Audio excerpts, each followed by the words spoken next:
ദയ എന്ന വാക്ക് നമുക്കൊക്കെ വളരെ സുപരിചിതമാണ്.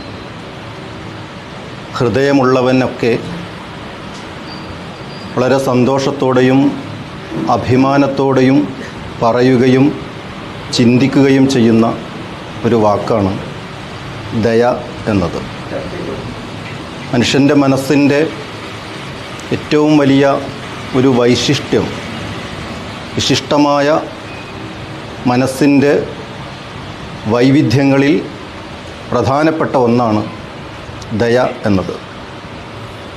ഒരു മനുഷ്യൻ ദയാലുവാകുന്നതോടുകൂടി അവൻ്റെ മാനവികത പൂർണ്ണതയിലേക്ക് അടുക്കുകയാണ്. ഒരു മനുഷ്യൻ്റെ മഹത്വങ്ങളിൽ പ്രധാനമായ ഒന്നാണ് ദയ എന്നത്. സമ്പത്തുണ്ടാക്കുക എല്ലാവർക്കും അല്ലെങ്കിൽ അതുമായി ബന്ധപ്പെട്ട് ജീവിക്കുന്നവർക്കൊക്കെ കഴിയുന്നതാണ്. സമ്പന്നനാവുക എന്നുള്ളത് അതിനുവേണ്ടി മാത്രം ജീവിതം ഒഴിഞ്ഞു വെച്ചവർക്ക് സാധിക്കുന്നതാണ്.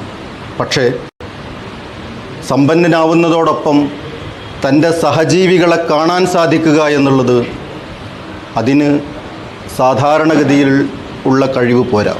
ദൈവത്തിൻ്റെ ഒരു കരസ്പർശം ഈ സമ്പന്നൻ്റെ മനസ്സിനോടൊപ്പം ചേരുകയും അതിനൊപ്പം തൻ്റെ സഹജീവികളെ കാണാനുള്ള വിശാലമായ കാഴ്ചപ്പാടും മനസ്സും സഹവർത്തിത്വവും പുലർത്തുകയും ചെയ്യുക എന്നുള്ളവർക്ക് മാത്രമേ അതിന് കഴിയുകയുള്ളൂ.